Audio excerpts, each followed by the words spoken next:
Hello viewers. Today we will be discussing the topic International Relations in the Hindu and Buddhist Tradition. We are already aware of the fact that international relations has emerged as a very popular discipline. Most of the topics covered in the arena of international relations are said to be theorized by Western theorists. Concepts such as diplomacy, war, foreign policy are considered to be an important arena of discussion in international relations which has a Western context.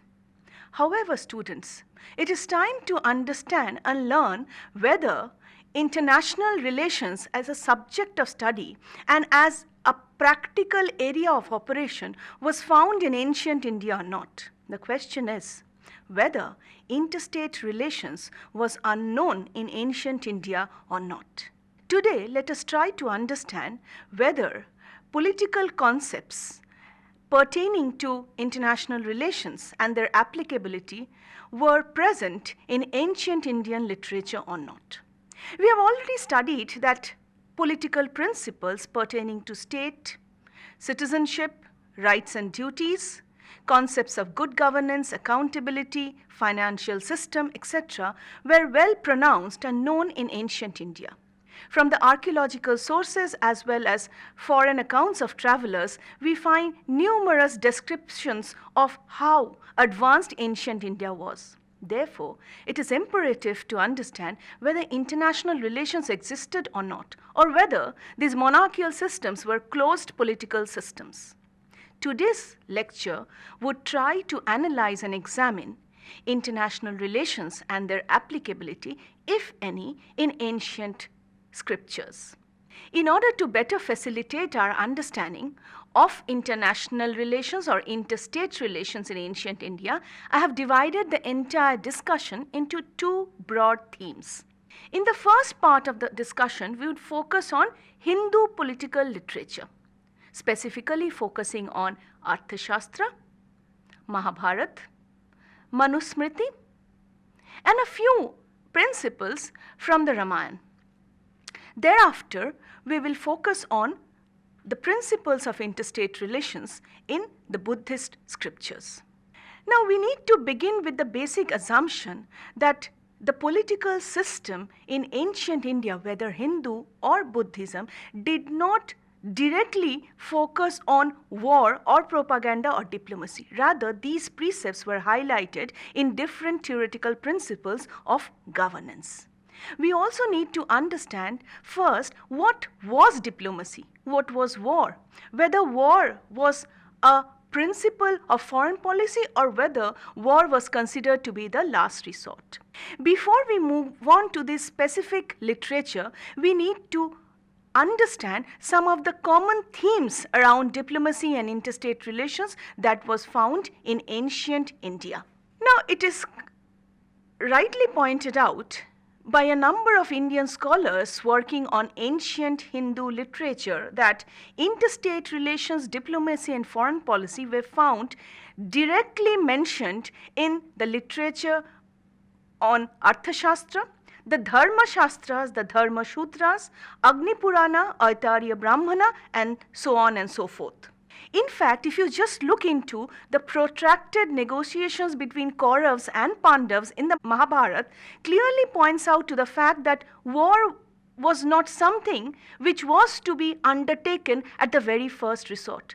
The fact that the Pandavas were content with 5 villages given to them clearly points out to the fact that war was the last resort. There were different forms of diplomatic negotiations that can be found in the different passages in the Mahabharata, especially Krishna's advice both to Arjuna on the battlefield as well as Krishna's advice to the Kauravas point out to the fact that diplomacy was an art of negotiation not unheard of in ancient India. A ruler was advised to be ever watchful and cautious of the movements and motives of the mighty neighbors or neighboring kingdoms and exhorts the ruler to secure the peace and security of his empire through judicious alliances.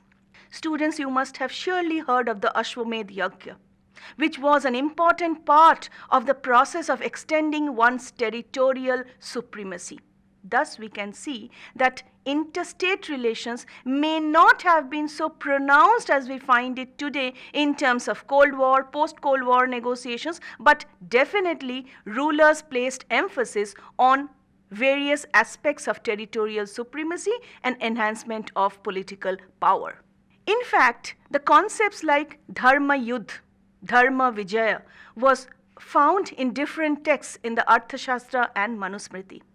In fact, it is said that the ruler who was out to have Dharma Vijay should be content with the formal recognition of his suzerainty or sovereignty and the payment of a tribute by a conquered king.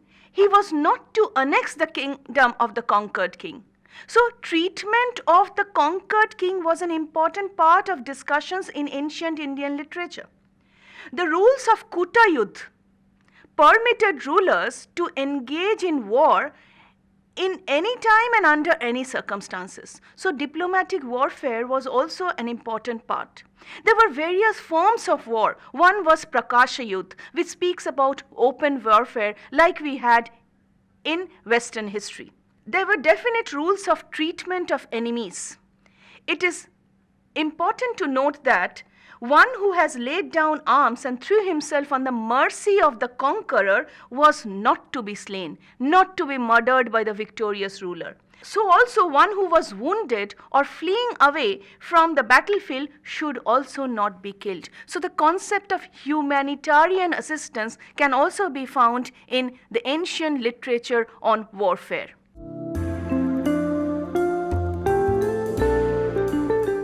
Let us start with the foreign policy, diplomatic principles, art of warfare in one of the most popular treatises of ancient India, and that is Kautilya's Arthashastra. We already know the Arthashastra is considered to be a compendium covering different aspects of governance and political life of the people during the Maurya Empire. In fact, it is said that Kautilya, being a realist par excellence and an expansionist, believed that the purpose of the state was not the preservation but also the conquering territories. Basically, the task of the conqueror, the task of the ruler, was to emerge as a world emperor, Chakravartin, as he would be popularly called. It is the Rajmandala or the Mandala theory of Kautilya which is very popular in terms of laying down the precepts or principles of diplomacy and foreign policy. The Arthashastra offers fascinating explanations on war and diplomacy, including his wish to have his king become a world conqueror. Let us start with how Kautilya emphasized on diplomatic principles, starting with a definition of diplomacy. Kautilya defined diplomacy as a series of actions taken by a king to such an extent that it picks up power and in the end vanquishing the country with which strategic ties were made. Kautilya also opined that both peace and war were temporary in nature. So much so that he also said that having a friend was also temporary ally.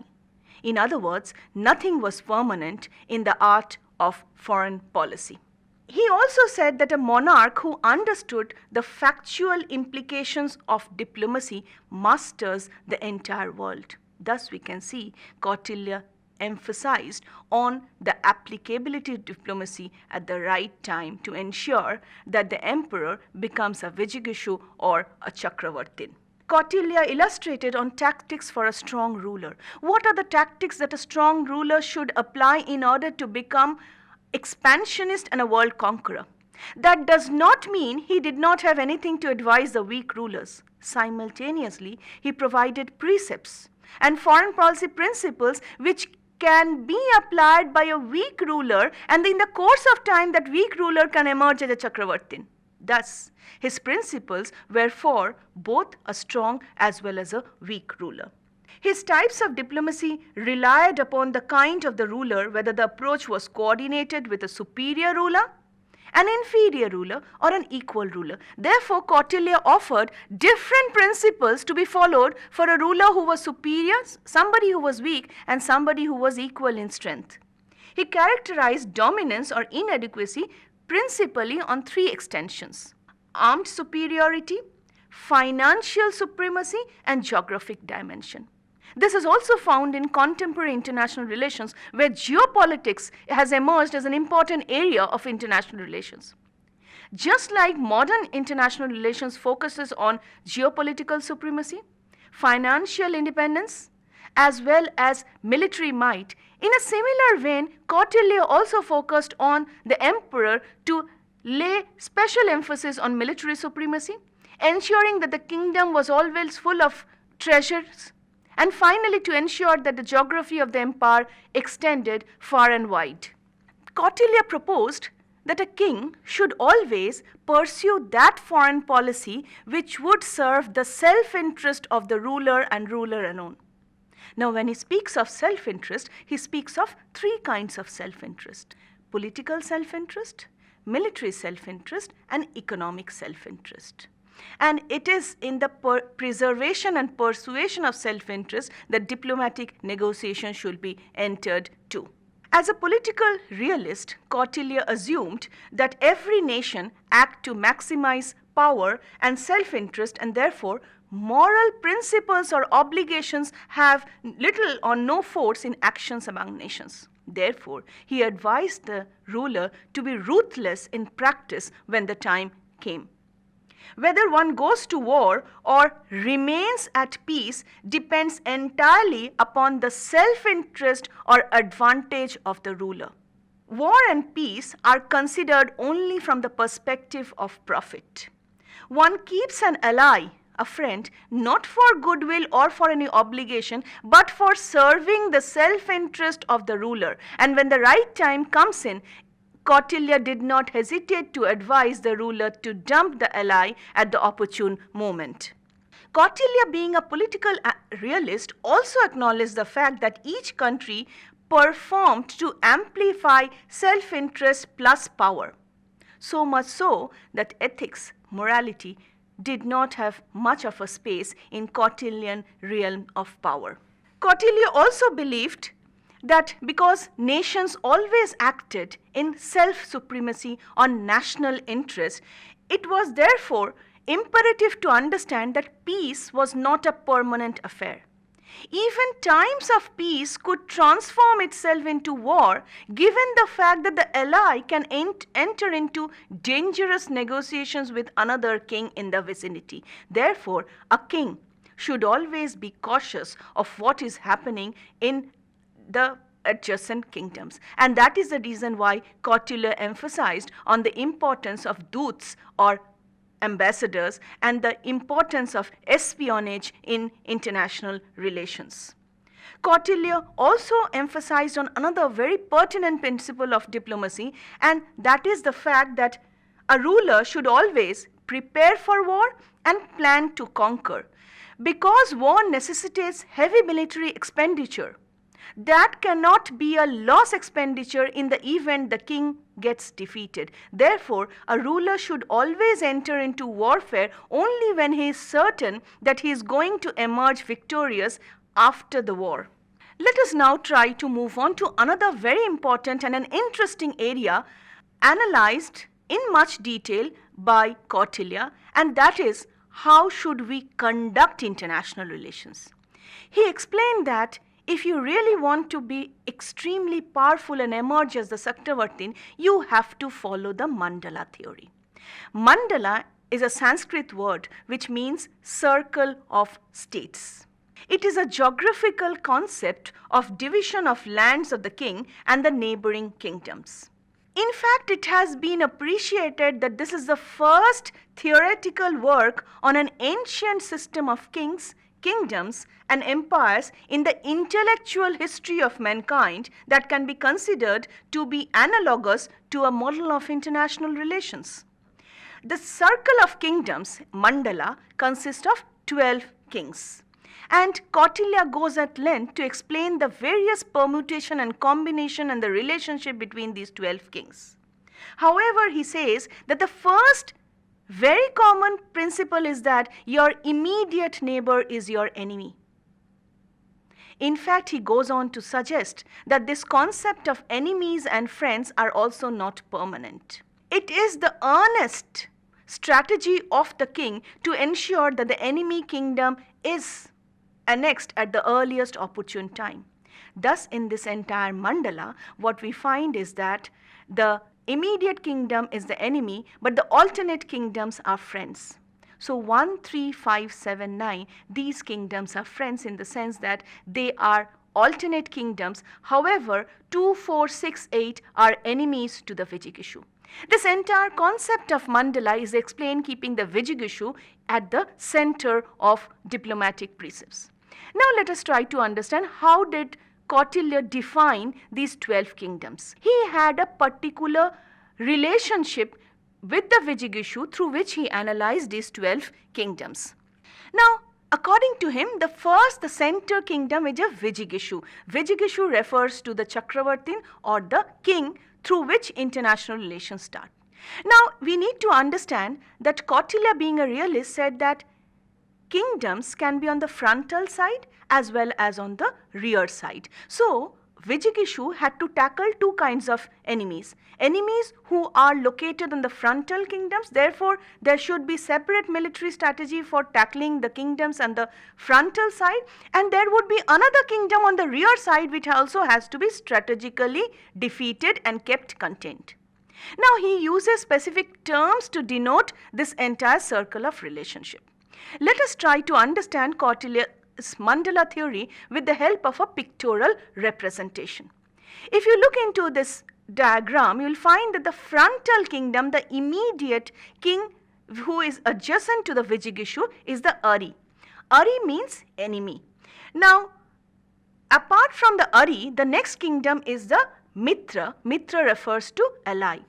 Now, Mitra is actually Vijigishu's ally, but you need to understand that this Mitra in relation to Ari is actually an enemy relationship, because as I just said to Kautilya, alternate kingdoms are friends, but your immediate neighbor is your enemy. So for the Ari, the Mitra is the enemy. Next he speaks about Ari Mitra. Ari Mitra is the enemy's ally.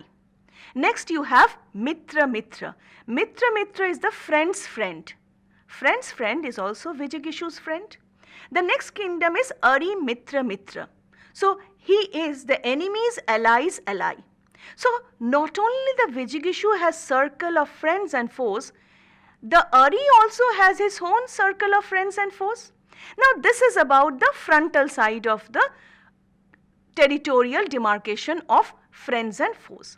Let us come to the rear side where the Vijigishu may face an equal attack from the rear side. The immediate rear kingdom of Vijigishu is called the Parsha Nigraha.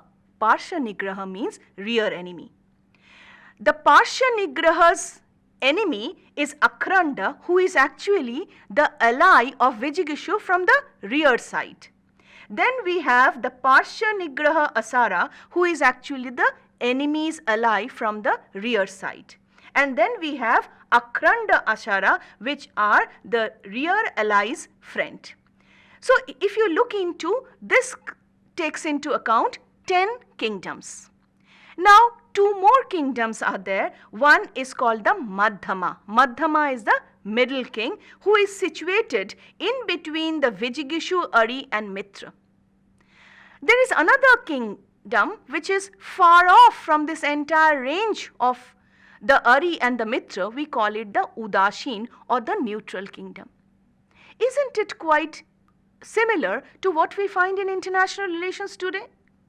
You will find that in this entire World War scenario, you find Switzerland was a neutral kingdom not participating in the war alliances. Therefore, the concept of neutral kingdoms, concept of alliances, just like we have it in modern international relations, was also found in Kautilyan analysis of foreign policy. Kautilya also goes a step further, trying to say that there should be specific forms of foreign policy. Accordingly, in order to apply the principles of foreign policy, he first says that we need to know what are the 6 forms of foreign policy. First form of foreign policy is peace or sandhi. it is in the interest of the ruler to engage in various forms of peace negotiations. Second is war, or what he calls vigraha. Third is neutrality or asana. Fourth is marching towards the enemy, which he also called yana. Fifth is seeking the protection of another, which is alliance, which he calls it samsarya. And finally is dvaiti bhava or double policy, which is waging a war with one kingdom and entering into alliances with another kingdom.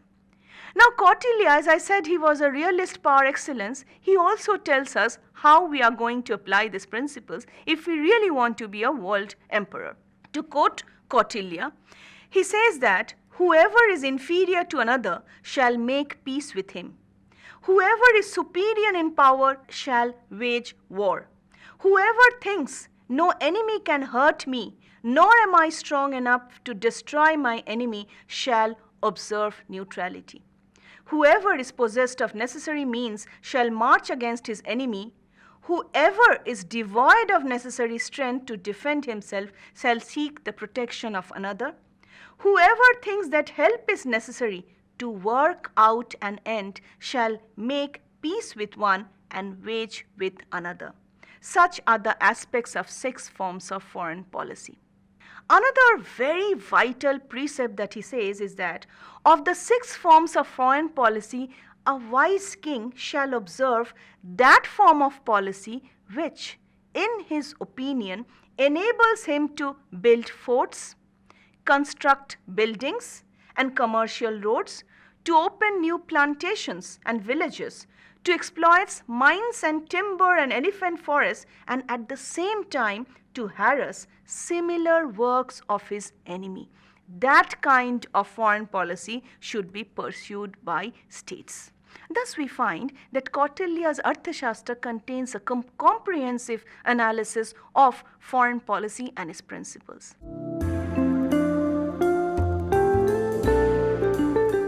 Let us move on to another important text, that is Manusmriti. Manusmriti, or Manav Dharma Shastra as it is called, is said to have 2685 verses containing various aspects of governance and kingship. Governance and kingship is contained in the 7th chapter of the Manusmriti, which speaks about Rajdharma. When Rajdharma is analyzed and explained, foreign policy is an important aspect of Rajdharma. Manu writes, the aim of international relations was to establish political expediency and establishment of righteousness. He speaks of 4 strategies to be followed by kings, and he calls it Chaturopaya. These 4 aspects are conciliation, dissension, bribery and force to tackle the opponents. But then he says, force should be used in the last resort. Manu was in favor of war under 2 conditions. Number 1, when there is a threat from a neighboring kingdom, and second, when there is a need for expansion of territory. The primary duty of the king was to protect the people and the kingdom, and therefore the path of warfare should be cautiously treaded by the ruler. He further was of the view that there are different forms of foreign policy that the ruler can pursue from time to time. Now, these forms of foreign policy are quite similar to Kautilyan principles of foreign policy. Manu speaks about the following types of foreign policy. The first form of foreign policy is peace or sandhi. Second is war or vigraha. Third is attacking the enemy or yana. Fourth is neutrality or asana. Fifth is seeking the protection from a powerful king, which is samsarya. And the 6th one is dual policy, which is dvaiti bhava. He prescribed that the king shall wage war only when he was strong enough to defeat the enemy and his own army was well disposed towards him. The Dharma Shastra advocates dharma yudh, or what we call righteous war.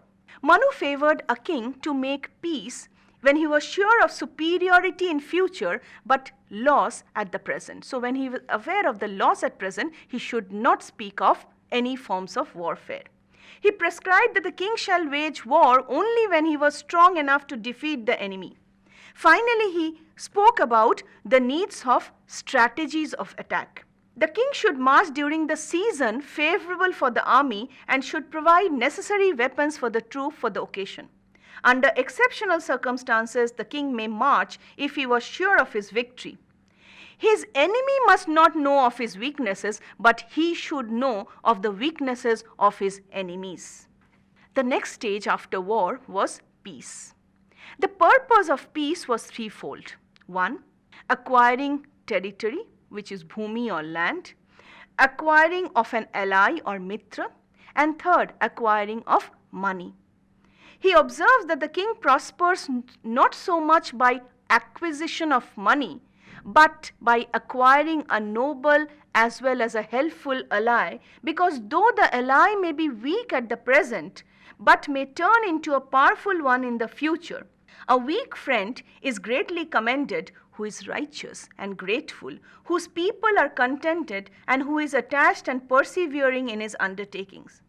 The king is advised by Manu to abandon even rich and fertile lands if it is in conflict with personal safety and security.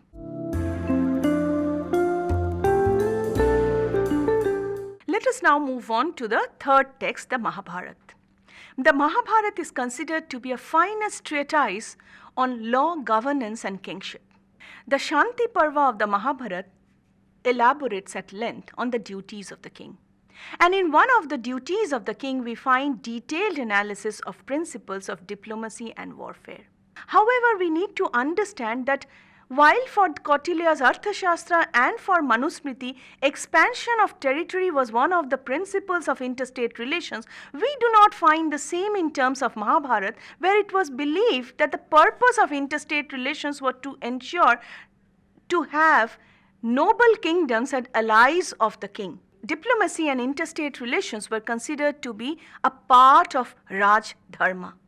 The king must always be alert to notice the peculiar vulnerabilities of his foes. For this, he must engage spies. In times of peace, the spies served to detect conspiracies and anti-social actions.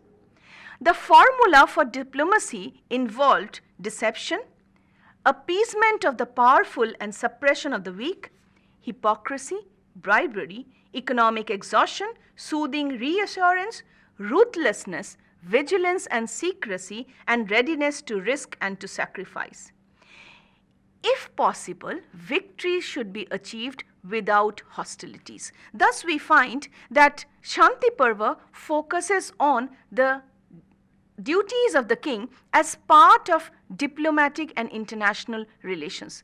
It is also important to note that Shanti Parva also discussed at length the duties of the king not just during normal times but also during times of crisis when there was a war, external aggression, or there was internal rebellions where the king was required to act in diplomacy.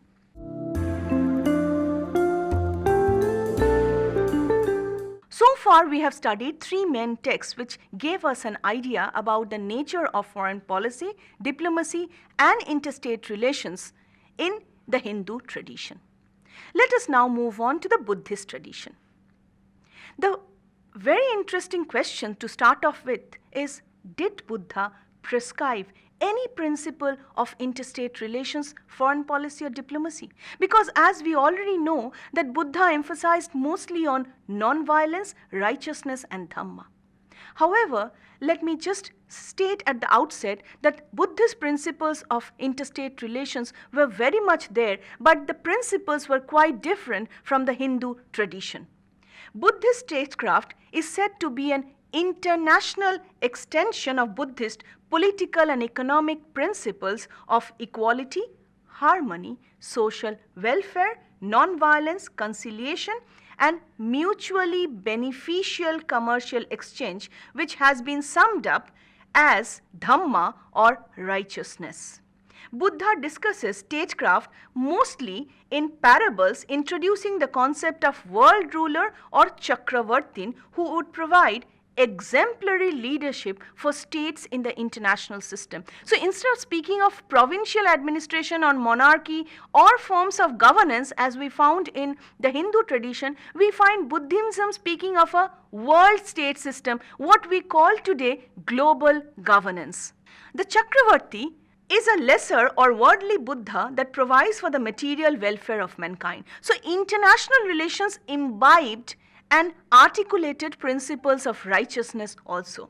By example and generosity, this Chakravartin or ruler, who can be a single individual or can be a representative body, establishes an ideal government with the consent of the governed, which is followed by a series of similar democratic and constitutional states based on shared principles. This loose network of ideal states would constitute an international political system that served the interests of worldwide peace and prosperity. Don't we find similar international systems in the world today in terms of regional associations, transnational associations, and so on and so forth? Buddhist international relations regime begins with the establishment of a righteous state based on consent of the governed, with policies consistent with Dhamma. This government would work for the interest of the people with care, impartial justice, tolerance, and equal promotion of material and spiritual welfare. In modern parlance, this exemplar could be an enlightened democratic welfare state guaranteeing freedom and economic security and promoting equality, liberty, tolerance, and care for the citizens. In time, this model would extend naturally and infectiously or travel to other parts of the world via the Buddhist metaphor of the rolling wheel of dharma. Much like the Buddha's initial teaching after his enlightenment, which set up a wheel of spiritual guidance. These other countries would establish similar states with analogous governing principles and constitutions. The international system would not be a centralized empire, but a loose constellation of states revolving around an archetypical entity. Thus, what we find is that Buddhist international relations speaks of a confederation of states based on principles of righteousness and Dhamma. In relations to other states, Buddha states that hostility and aggression is forbidden, and the cultivation of friendliness and good neighborliness and mutually beneficial commerce is endorsed. A state could retain its army for defensive purposes, but non-violence is thought to be the highest ideal. And Buddha counseled against the resort of war as a means of settling international disputes. There is little or no support for just war or dharma yuddha in Buddhism, while dharma yuddha or dharma vijaya can be found in various texts in Hindu or Vedic thought. Buddha said that war would only perpetuate future conflict. As noted, he also spoke out against trading of weapons, which he considered as wrong livelihood. In sum, in foreign affairs, the state has the obligation not to commit aggression but to cooperate with other states in a spirit of good neighborliness. Buddha's political doctrine of equality, democracy, popular sovereignty, political institutions that serve the common good materially as well as spiritually find their ultimate fulfillment in a world network of states, each acting according to these principles. That we say that in Buddhism, states must exist and do exist, but they should contribute to broader humanity.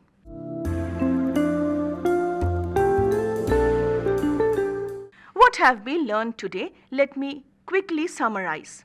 Both Hindu and Buddhist political thought emphasized on foreign policy, diplomacy, and various aspects of international relations or interstate relations. As a political realist, while Kautilya provided a comprehensive analysis of interstate relations, even Manusmriti provided for a detailed analysis of interstate relations. Mahabharata also speaks of diplomacy and warfare as important aspects of Raj Dharma. While Hindu tradition emphasized on the importance of territorial expansion and working in the self-interest of the rulers, Buddhist principles of international relations does not speak about establishment of territorial supremacy through international relations. Rather, international relations was considered to be an extension of Dhamma, by virtue of which a confederation of states would be created, and all these states would believe in the principles of equality and righteousness.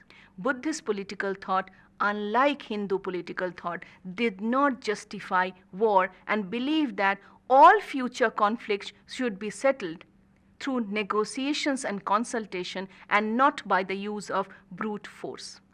Thus, we can safely conclude that the Buddhist and the Hindu tradition may have different principles of foreign policy and diplomacy, but international relations was an important aspect of governance and politics in ancient India, and that can be seen from the different texts that we had just studied.